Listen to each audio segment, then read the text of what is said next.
Welcome to Fast Effect Double Speed Magic the Gathering from ELD's Time Vault Games. We've got the Mog Fanatic himself on 8 casts versus John on a green-white depths, a deck that we haven't seen very much and makes good use of Elvish Reclaimer, a card that I'm often critical of in turbo depths, but green-white is a totally different tempo, has more of a mid-range strategy, also has some answers.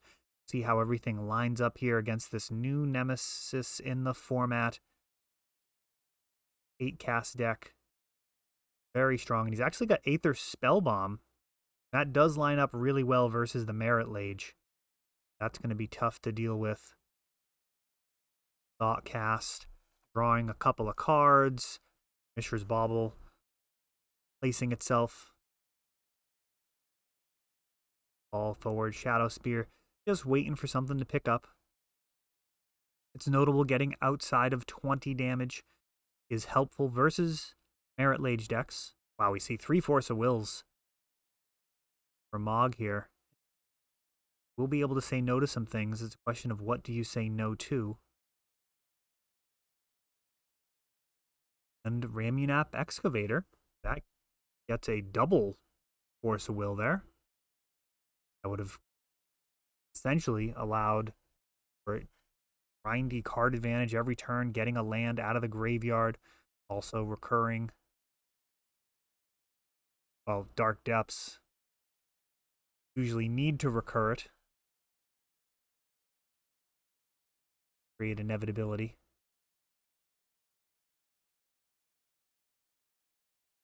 Force of Will, such a scary card for a blue Chalice deck. Previously, we haven't seen too much in the way of Chalice decks that also can support Force of Will.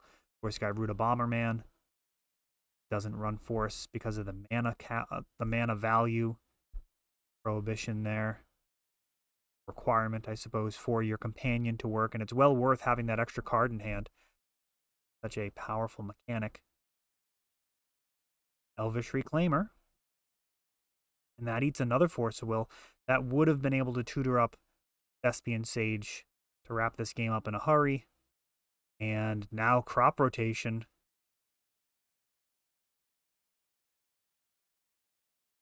Get Thespian Sage. We're going to see a 2020 real soon. Just need to answer this Spell Bomb.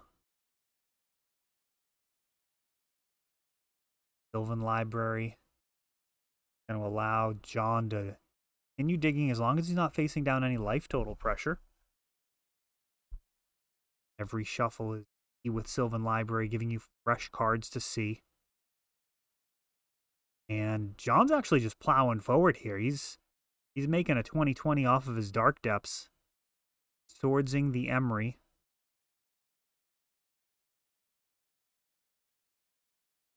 I don't know if...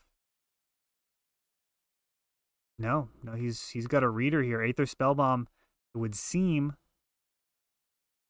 I don't know if maybe he had crop rotation, was thinking about using Sajiri's Step to protect. Perhaps just moving full speed ahead either way. We've got a Ancient Tomb being taken out.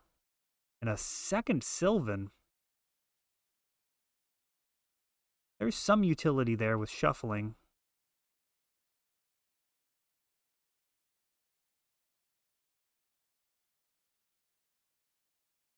You resolve the triggers one at a time. Expedition map gets Urza's Saga. And this could turn around pretty quickly. Those constructs are going to be 6 6s, 7 7s, somewhere around there, depending on how many constructs are made. Worst case scenario, that Urza Saga basically makes 8 8s if we're tallying everything. You get your 2 constructs and the 1 artifact that the Urza Saga gets to fetch up. The floor here is a pair of 8 8s out of your land drop, which is just unbelievably powerful.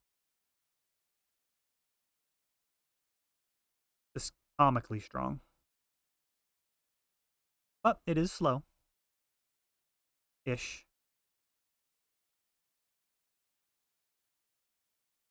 what looks like a flagstones. It's fun to sack.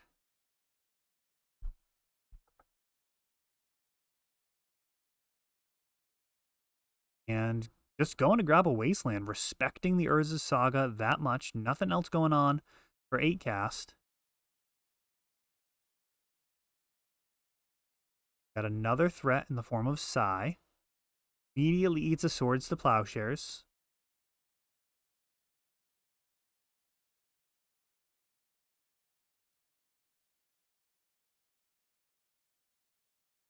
Perhaps a bog. The potential cards. Taking a look at the graveyard.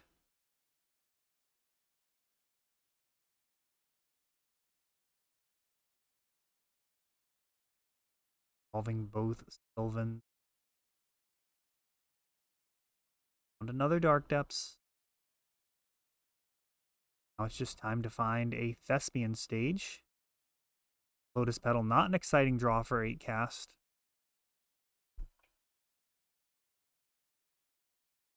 Bunch of mana.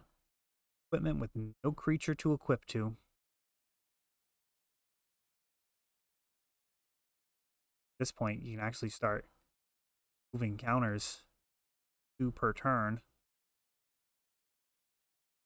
So John basically presenting a 5-turn clock. 2 counters during each end step until there's no more counters. Swing on his next turn.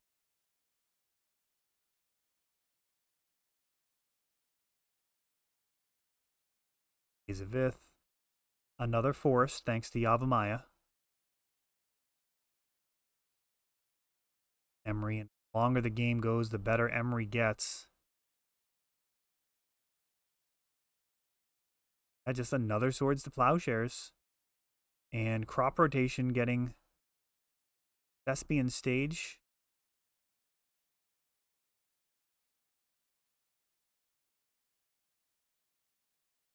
One more time, making a 20-20.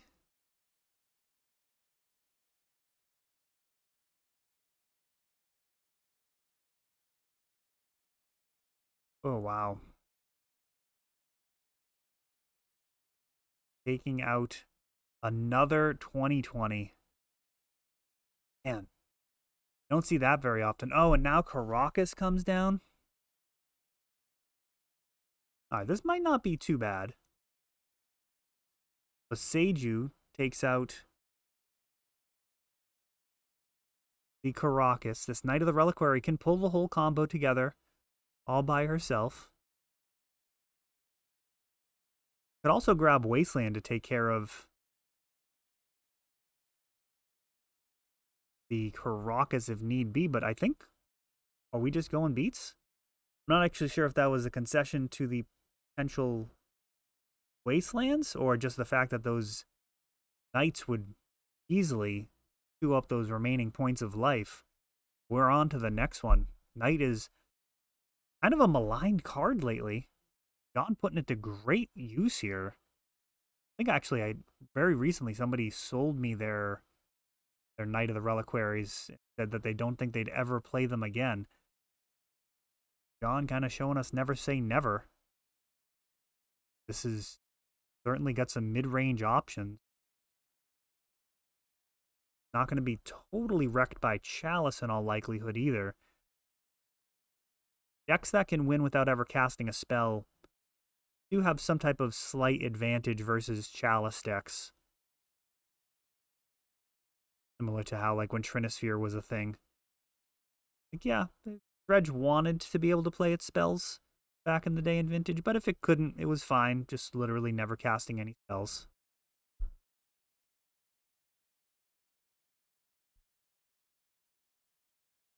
I do want to get this 8-cast deck to the table.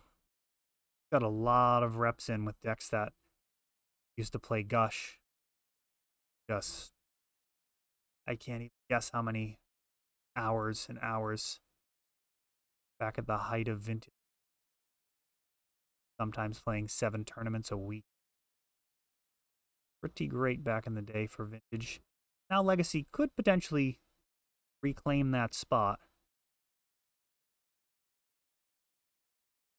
Player base is certainly older now.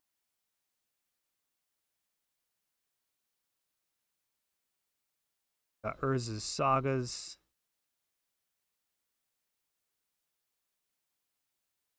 Taken out. Pair of flagstones.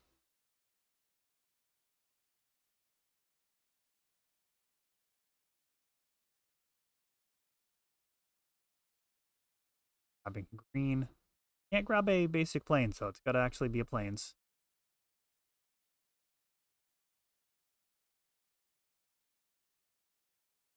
Drop rotation on the flagstones, getting some value. Mid-game flex here. Little incremental value plays. Freeborg here. Yavimaya, similar to Urborg, but gets green. And that is some mana ramp as well when we're talking about Dark Depths and Maze of Ith and some of your utility lands.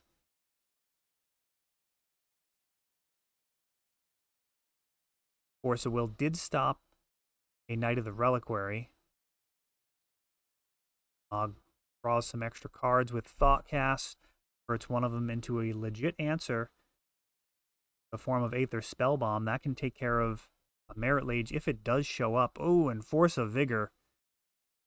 The 2 artifacts go away. It's Expedition Map, Mox Opal. You can keep your answer. It's going to completely hobble your mana. Costs 2 less thanks to the 2 artifacts. Needs to use the Lotus Petal to pay for it, however. Draws into the Ancient Tomb.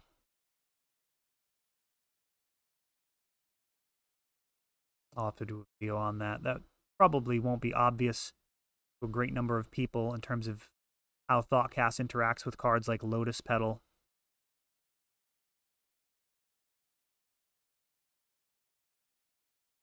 One step at a time. How a lot of Magic rules are best understood, just kind of going step by step. Sometimes it doesn't feel intuitive, but you can cast Thoughtcast. For example, had 5 Lotus Petals. Thoughtcast ends up costing 1 blue, and then you back one of them to cast it. Collector Roof's a heck of a card this matchup.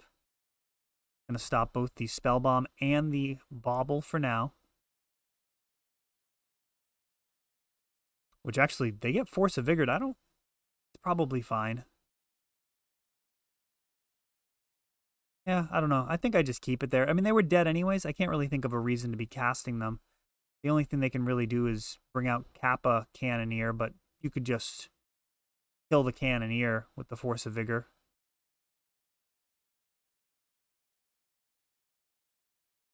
Kappa is the new guy.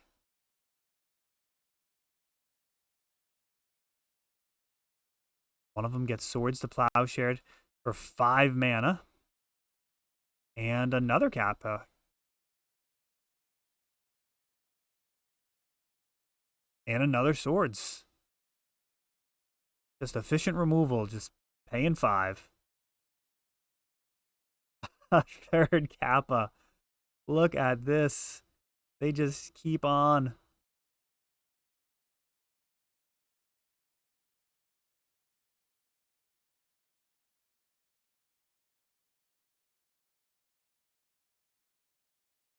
Seeds of Innocence. That eats a Force of Negation. Seeds of Innocence, a blowout Magic card. Glacial Chasm. Will prevent damage. John's going to be able to hide behind this. Oh. Sick. That Force of Vigor would be so good right now.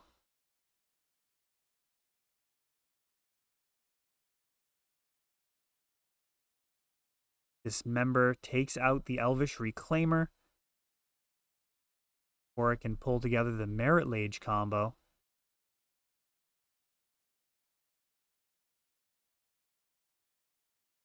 And it looks like both Kappas getting bigger and unblockable. Is this just going to be an Alpha Strike? I think it is.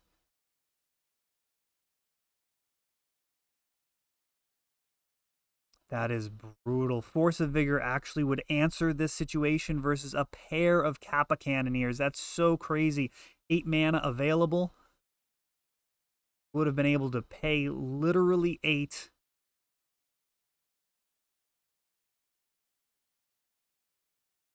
Pay for the ward.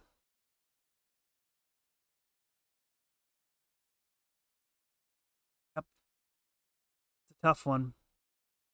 Had a ton of Swords to Plowshares. Took care of the first 2 Kappas, but it was the next 2 that ended up closing the door. Of course, they can be recurred with Emery if they're not being swords. I mean, swords is really, really strong. That's another thing about Prismatic Ending. Is exiling cards is actually significantly better than just destroying them in the format. There is a decent bit of recursion to be found between things like Emery, reusing the graveyard, as we saw even John has ways of reusing his graveyard. Cards like Life from the Loam, and in this case, Ramunap Excavator. Graveyard is a resource. Right, on to game 3 here. A back and forth battle. 8 cast going to have the play. On the mull. Mana. Fetched. Bird. Season. We got Collector Oof. That guy does some work. Nagging a Force of Will. That's really all you can hope for out of your cards. If your opponent has Force, I mean, them forcing it is the best case scenario. I suppose Depths could run Veil of Summer. Not running forces of your own, really, you kind of have to be happy with your stuff getting forced. Especially the earlier, the better. Not having your opponent be able to make the best choice about what to exile. As we see here, Force of Negation, the chosen card. Card that is very high value later on. Being able to just hard cast it for 3 mana versus cards like Green Sun Zenith. A real game changer to randomly have a bunch of cancels floating around in your deck if the game turns into a train wreck. Totally happened. We got crop rotation on the flagstones. Extra value. And a Caracas making the tempo play, bouncing Psy.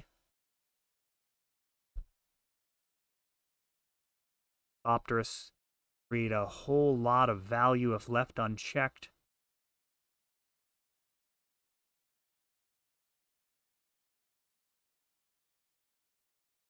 Green Sun Zenith for Elvish Reclaimer. Guy does a lot of work in this archetype. Psy does come back down, but won't be around for long. I don't really enjoy that line. I mean, it's fine. It's Swords to Plowsharing the Psy.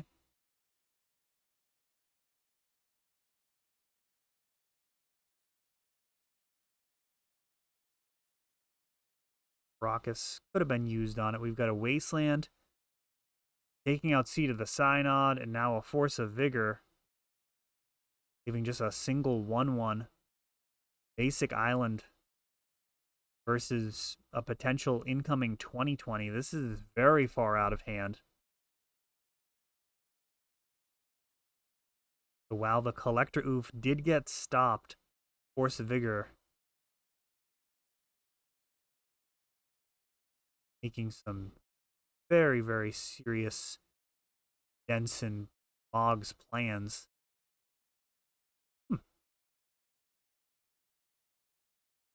Green Sun Zenith. I'm surprised John isn't going for the 2020 plan. He's actually pivoted the Knight of the Reliquary. Chalice at 0. Thoughtcast. Seed of the Synod is a super strong legacy card right now. Sylvan Safekeeper, and now it's got to be safe to go for this 2020 plan. Emery.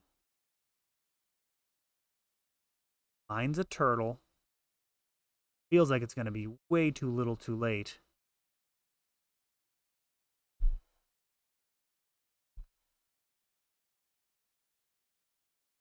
Knight of the Reliquary has those lands coming into play untapped, unlike the Elvish Reclaimer. End step 2020.